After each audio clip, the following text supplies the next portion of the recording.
Allah Allah. Ini atau itu? Ini aja? Itu aja. Ini. Allah Allah. Saya coba yang pakai kabel. Yang pakai kabel coba. Allah Allah. Allah Allah.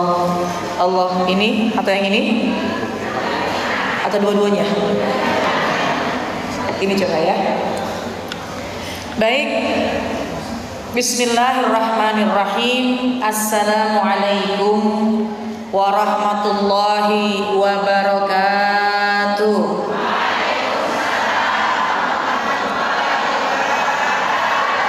Alhamdulillah. Alhamdulillahilladzi ja'alana wa iyyakum minasyakirin as-sabirin. Wassalatu wassalamu ala sayyidina Muhammadin wa ala alihi wa ashabihi ajma'in, amma ba'du. Subhanaka la ilma lana illa ma 'allamtana innaka antal alimul hakim. Rabbi shrah li sadri wa yassir li amri wahlul 'uqdatam min lisani yafqahu qawli. Amin ya rabbal alamin. Segenap DKM Dewan Kemakmuran Masjid, pengurus, ketua, juga yang sama-sama kita hormati Ibu Misria selaku, betul ya, Ibu Ustazah Misria selaku pimpinan Majelis Taklim Permata, Persatuan Majelis Taklim yang ada kurang lebih sekitar 34 kumpulan majelis-majelis taklim yang ada di daerah Tanjung Uma, Kota Batam. Juga dari BKMT, para ustadzah, para guru-guru, para alim ulama, para tokoh masyarakat, para guru-guru, pimpinan majelis yang mohon ridho tidak saya sebutkan satu persatu, namun insya Allah tidak mengurangi rasa cinta dan ta'zim saya. Tim qasidah, tim hadroh yang merah-merah pada siang hari ini.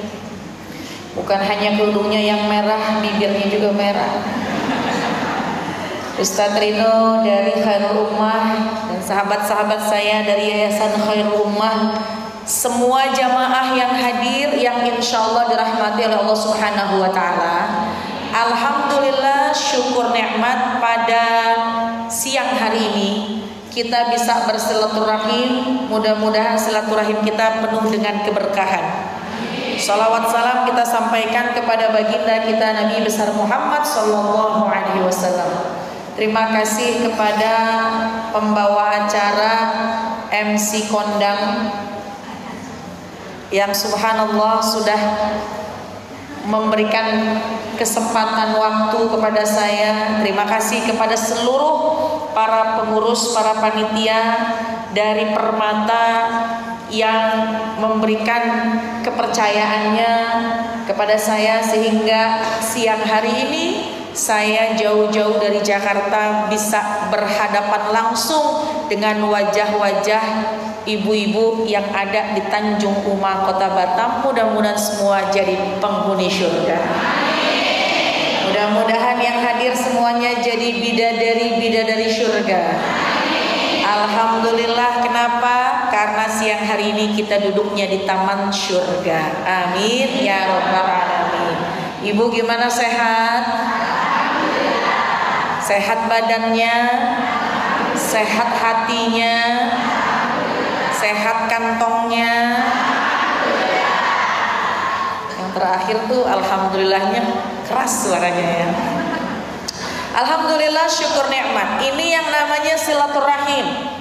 Pasti ini adalah pertemuan perdana kita. Ada yang pernah jumpa sama saya sebelumnya? Jumpanya di televisi? Lihatnya di layar kaca? Alhamdulillah, biasanya ada di layar kaca, di handphone, di YouTube, di TikTok. Tapi hari ini, siang hari ini, saya datang dari Jakarta untuk silaturahim dengan ibu-ibu yang ada di Kota Batam. Insya Allah tidak ada jarak, tidak ada batas, dan tidak ada dusta di antara kita. Alhamdulillah jamaah sekalian, pada siang hari ini Allah limpahkan berkah. Kenapa berkah? Di Sayyidul Ayyam, di Yaumul Jumu'ati, di hari Jumat, ibu siang-siang pilihnya majelis ilmu. Ini kalau siang-siang ini enakan ngapain, Bu? Enakan pakai bajunya baju apa, Bu? Baju ini di rumah nggak dipakai, Bu? Siang-siang tuh enakan tidur, apalagi cuaca Batam ini sejuk dari kemarin. Sejuk ya? Oh panas.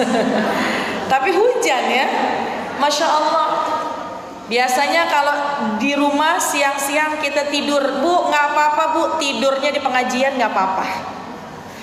Tapi ya kalau bisa jangan tidur. Kenapa? Karena kita bisa mendapatkan kemanfaatan dari silaturahim yang kita lakukan pada siang hari ini. Jamaah sekalian, kalau bicara tentang Idul Adha, saya jadi ingat 3 ayat dari Al-Quran surat Al-Kautsar. Pasti semuanya para penghafal Quran. Surat Al-Kautsar insya Allah hafal. Coba, a'udzu billahi minasyaitonir rajim. Bismillahirrahmanirrahim. Inna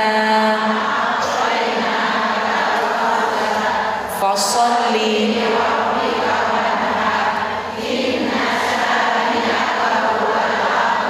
Masya Allah, hafizah semuanya.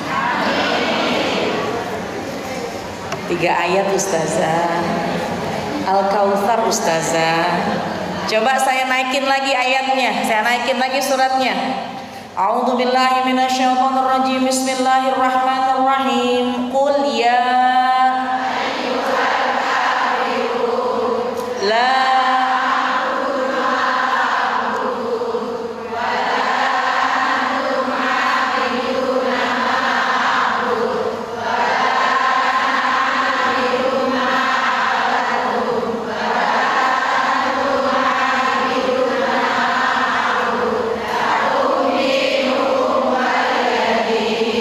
hafizah. Baca kuliah ada ujungnya, hafal. Coba saya tambahin lagi 1 surat. A'udzubillahi minasyaitonirrajim. Bismillahirrahmanirrahim. Qul huwallahu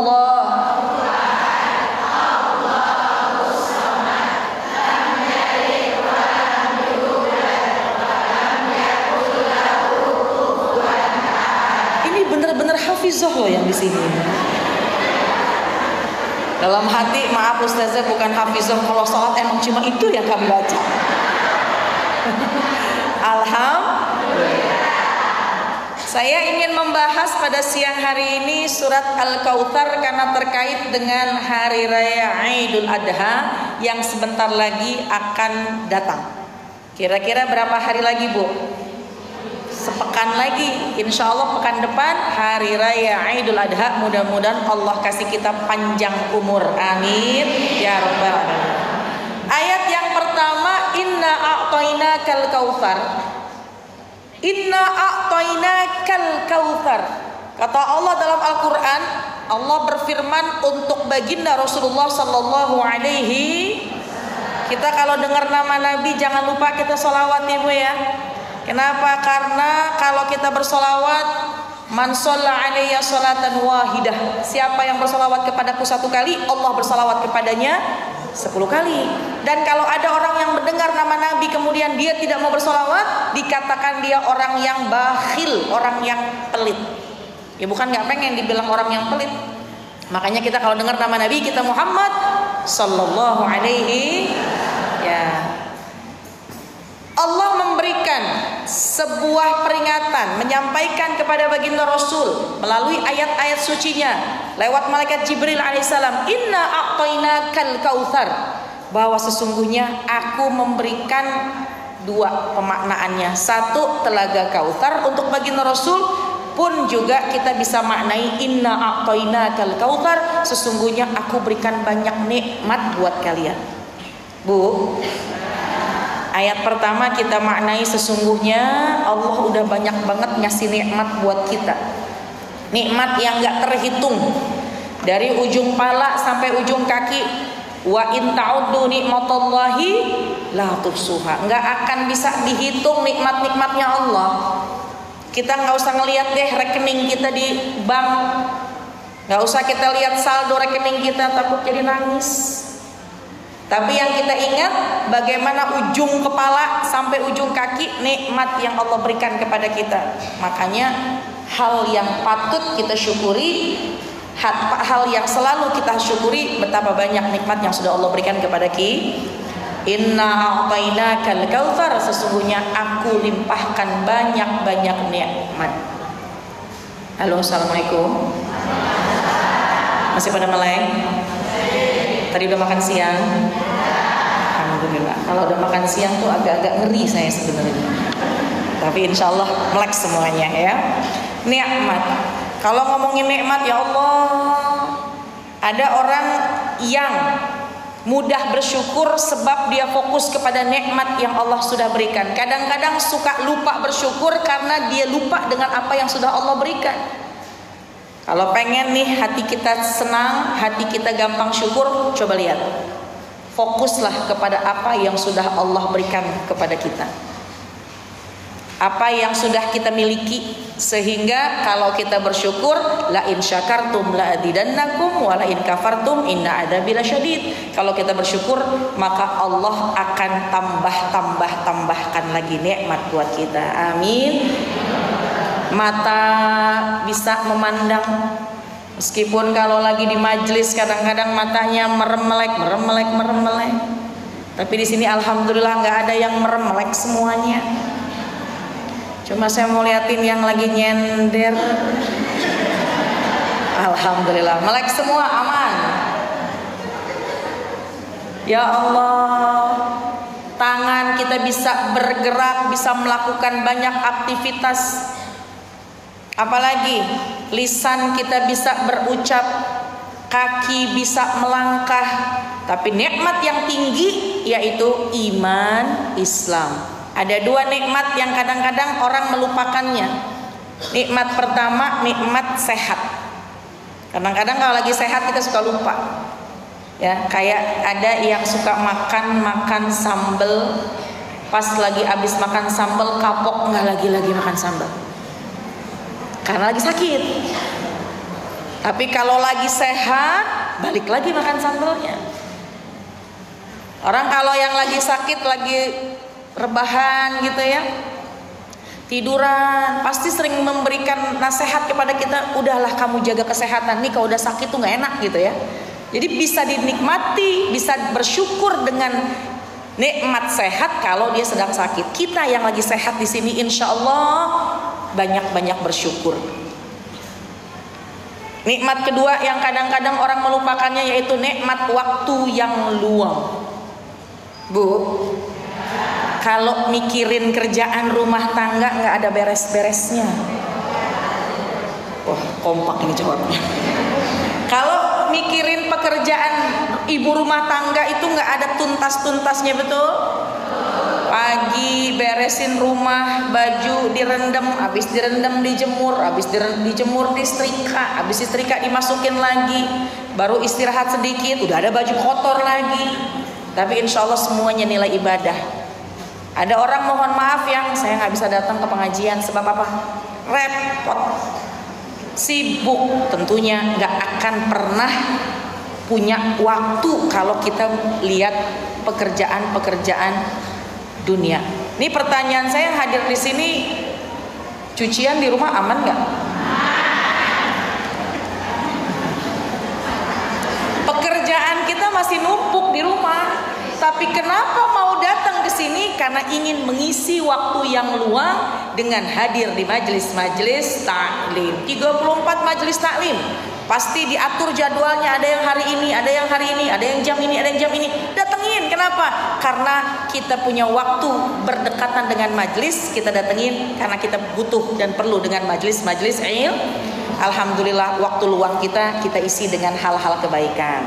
Syukur kita nggak akan pernah berhenti kalau kita fokus kepada kelebihan yang Allah berikan kepada kita.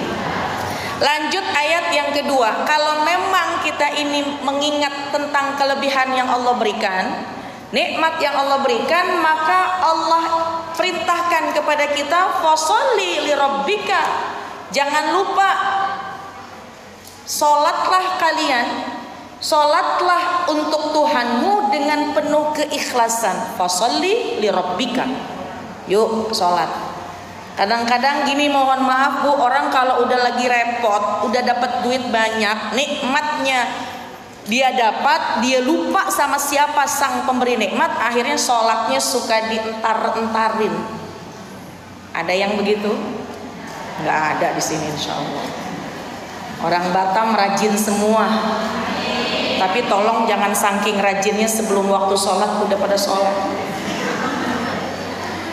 Fasholli li rabbika, sholatlah kepada Tuhanmu. Artinya apa? Meskipun ketika kita sudah timbang-timbang nikmatnya Allah, kita sudah melihat nikmat besarnya Allah, maka di antara pembuktian kita, fasholli li rabbika. Jangan lupa, sholatlah untuk Tuhanmu, sholatlah kepada Tuhanmu dengan sholat yang penuh keikhlasan. Bu, sholat, sholat, Bu. Sholat, Bu, sholat.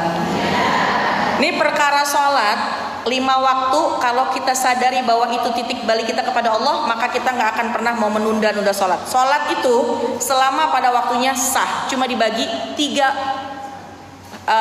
bagian.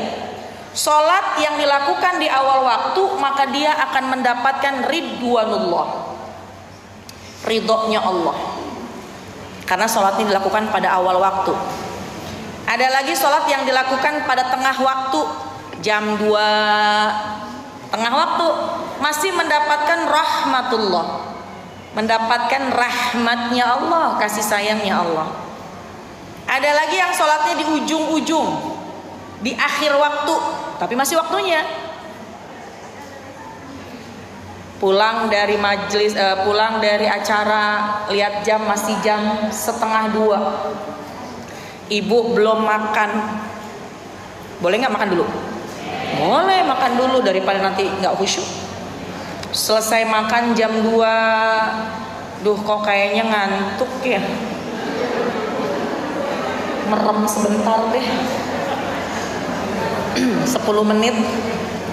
Bangun-bangun jam 2:30. Asar di kota Batam jam 3:30, masih 1 jam nih. Mata ngantuk nih, ngopi dulu.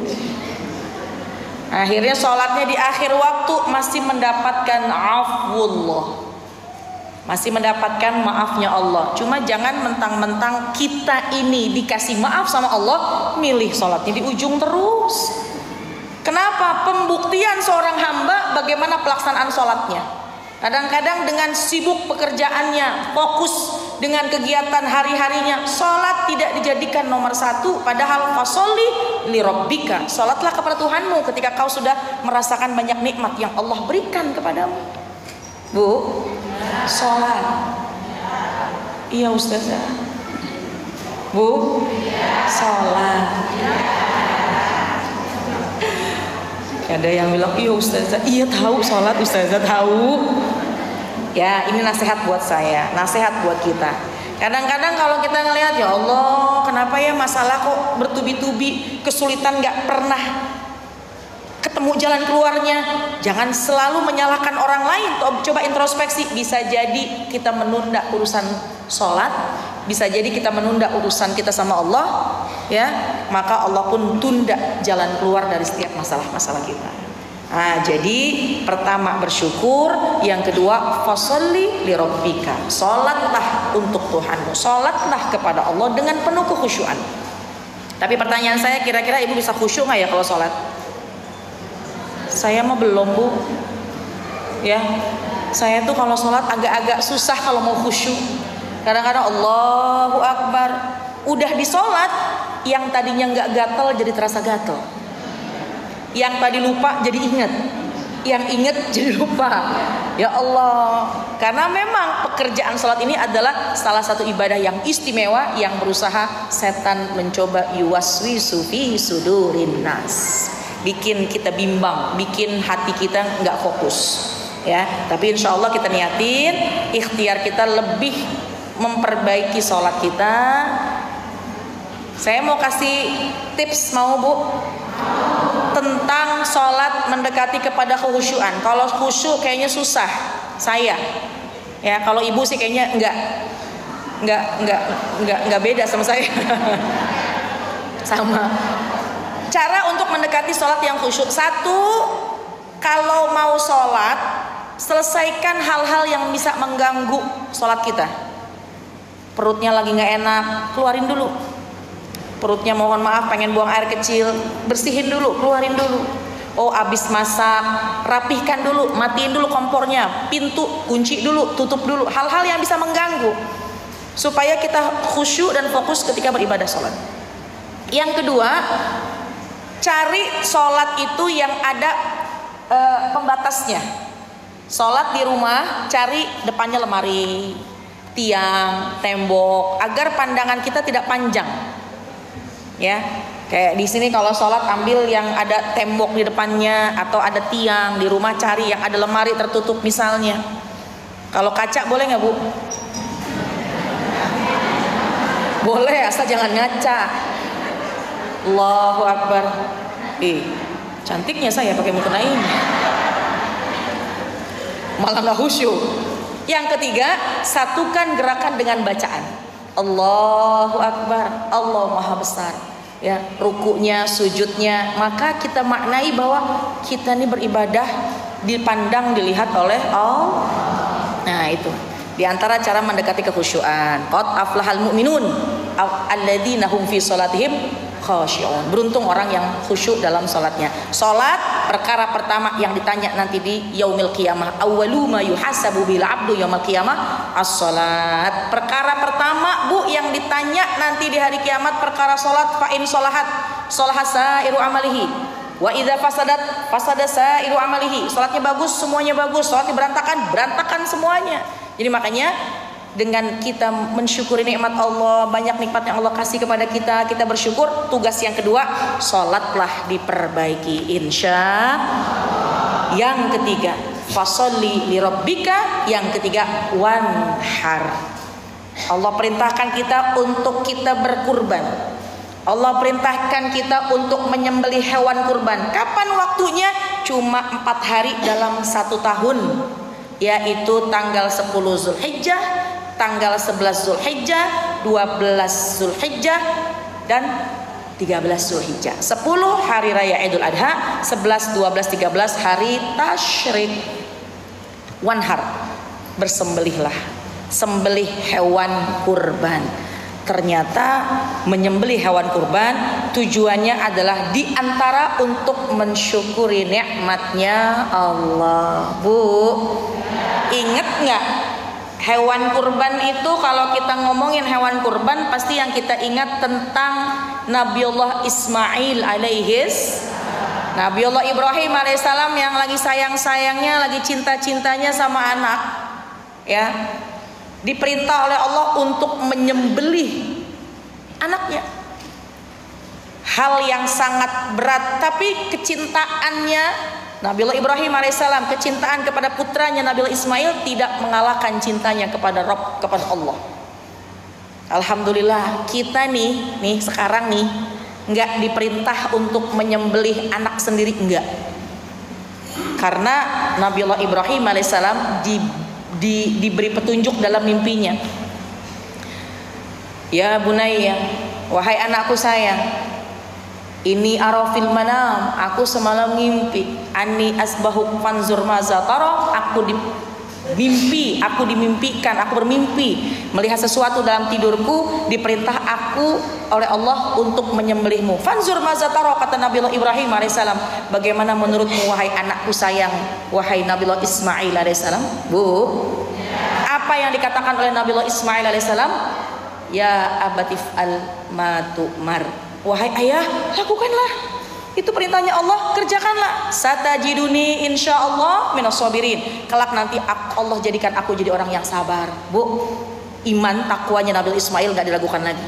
Ketika ayahnya mengatakan, aku diperintah oleh Allah untuk menyembelihmu, bagaimana pendapatmu? Kata putranya Nabi Ismail, lakukanlah wahai ayah. Ayah dan anak yang istimewa. Pertanyaan saya, nih orang Tanjung Uma, orang Batam, kalau ibu ngomong sama anaknya, nak semalam ibu ngimpi.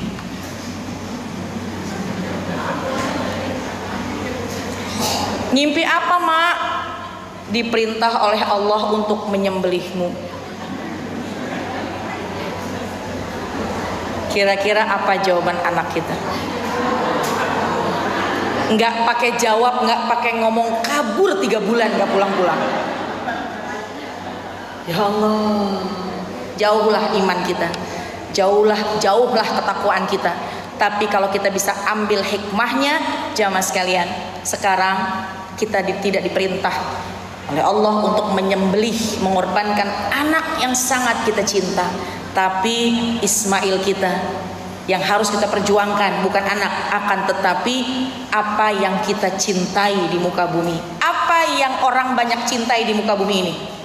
Harta, uang, piti, fulus, money. Apa bahasa Batamnya? Hah? Cuan. Apalagi? Pempek. Ya itulah pokoknya ya. Itu semua orang suka, itu semua orang senang, semua orang mengharapkan dan mencintainya. Seperti anak, nggak ada orang tua yang nggak cinta sama anaknya. Ya, bagaimana perjuangan Nabi Ibrahim alaihissalam demi ketaatan, ketakwaannya kepada Allah, menjalankan perintah Allah, meredam hawa nafsunya, menahan hawa nafsu. Ini anak-anak yang saya cinta, yang tunggu berpuluhan tahun.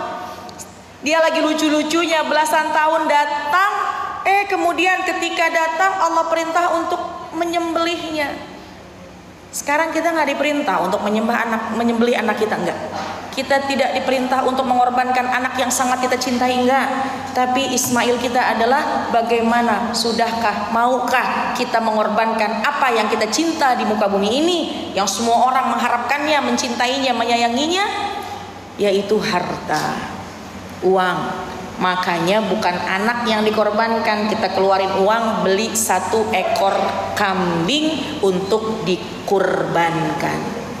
Bu, kurban salah satu amalan yang bisa kita lakukan untuk menjadi pembuktian ketakwaan kita dan juga rasa syukur kita kepada Allah.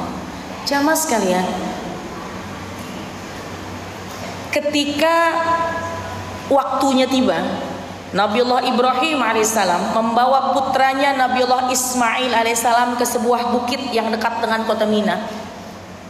Diletakkan Nabiullah Ismail di atas bukit tersebut sambil dipandangin anaknya yang usia belasan tahun, yang lagi cinta-cintanya, yang lagi sayang-sayang. Ya Allah, nih anak mau saya sembelih dengan tangan saya sendiri.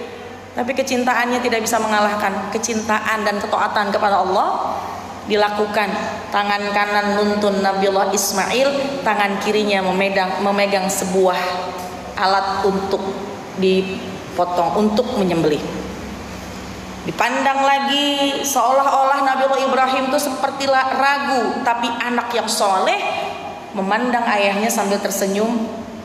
If'al ya abadi, ayahku, ayo lakukan. Cuma kata Nabiullah Ismail, wahai ayah, sebelum engkau menyembelihku, aku ingin berpesan. 1, ikat tanganku, agar ketika kau menyembelihku, tanganku tidak bergerak.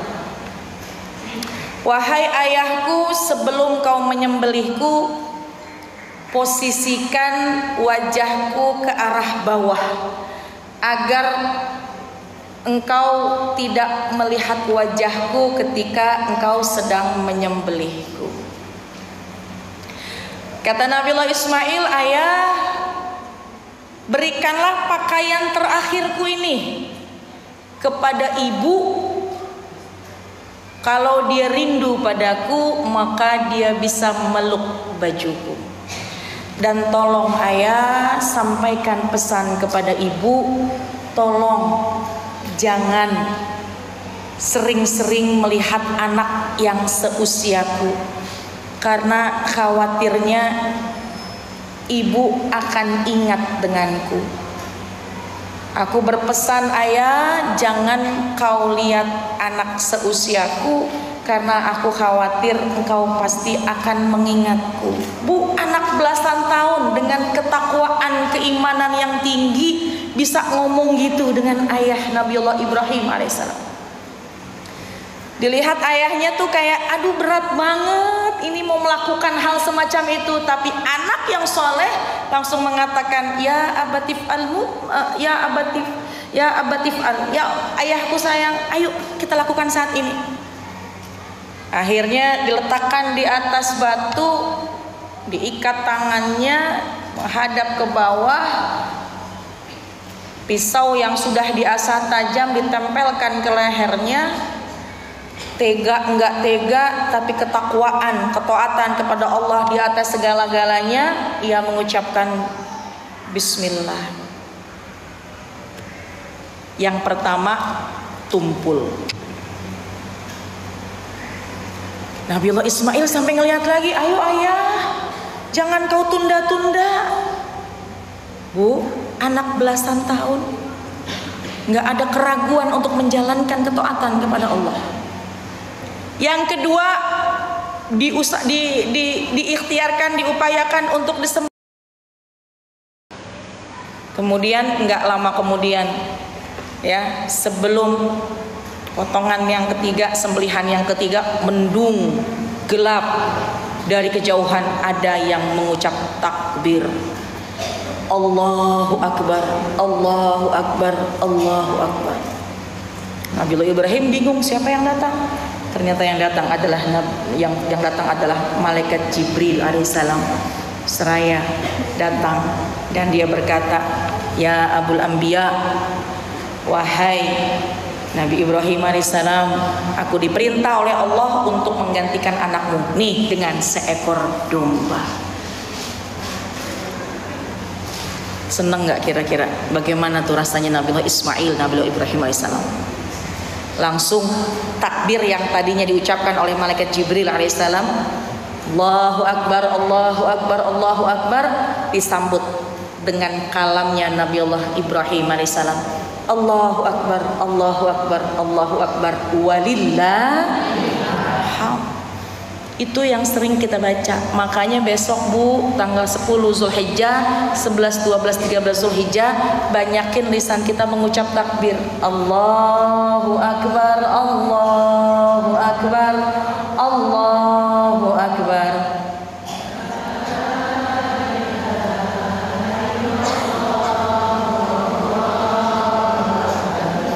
Allahu Akbar.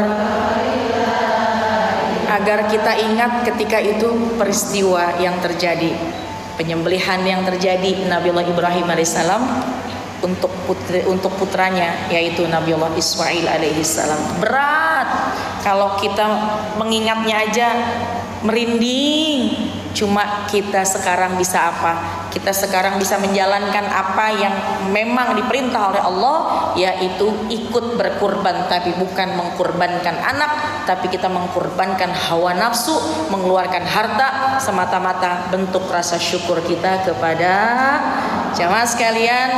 Kurban adalah sunnah, tapi sunnah yang sangat dianjurkan. Sekali lagi, alhamdulillah, sekali lagi kita nggak diminta untuk mengorbankan anak yang kita cinta, tapi sudah seberapa berani kita mengeluarkan harta semata-mata ingin menjalankan ketaatan kita kepada Allah, karena harta ini akan kita tinggalkan.